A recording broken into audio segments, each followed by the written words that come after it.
Apple launches new subscription service and credit card.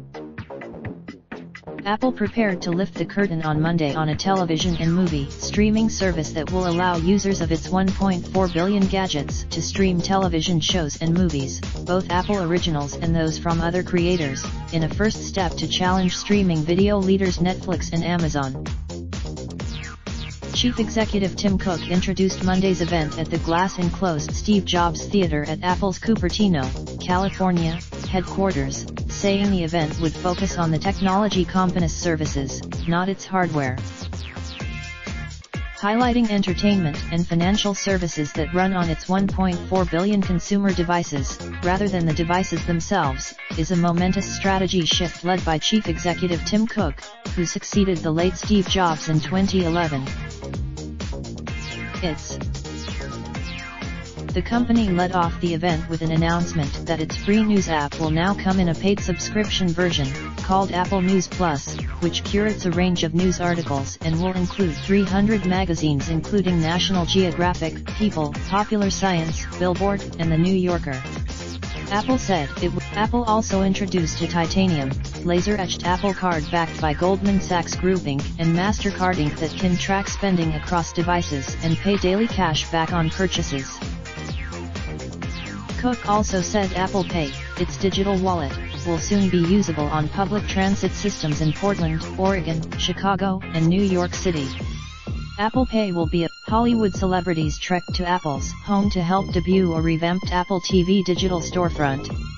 Apple has commissioned. The Apple original shows are expected to be offered alongside the option to subscribe to content from Viacom Inc. and Lionsgate Entertainment core stars, among others, sources have told Reuters.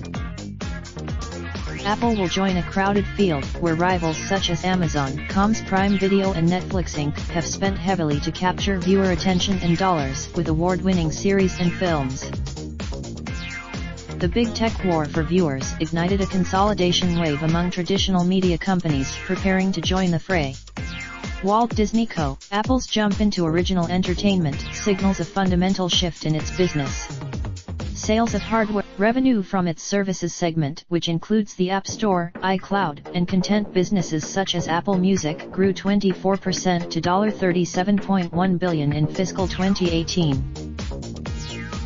The services segment accounted for only about 14% of Apple's overall $265.6 billion in revenue, but investors have pinned their hopes for growth on the segment. Apple's TV push has been cloaked in mystery.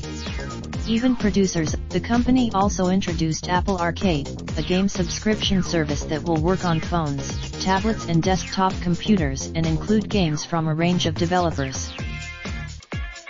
Apple shares were down about 1.3% after about an hour of presentations at the event, which was broadcast online.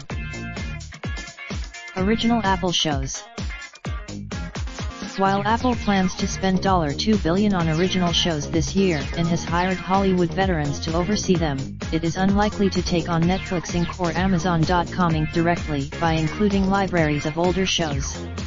Instead, ahead of the launch, Apple negotiated deals that would let Apple bundle and sell networks at a discount, replicating a business model from the cable TV industry, one source familiar with the matter said. Apple's goal, other sources have told Reuters, is to bring together television shows in one place to make it easier to find, buy, and watch them. Apple's pitch to Hollywood is that it has the potential to reach hundreds of millions of viewers.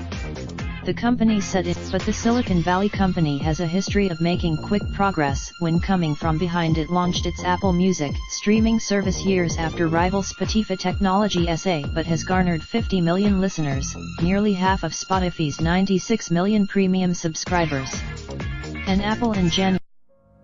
Raindrop, drop top, smoking, no cooking the hot pot. Fucking on your bitch, yeah, that. Looking up, open the park pot.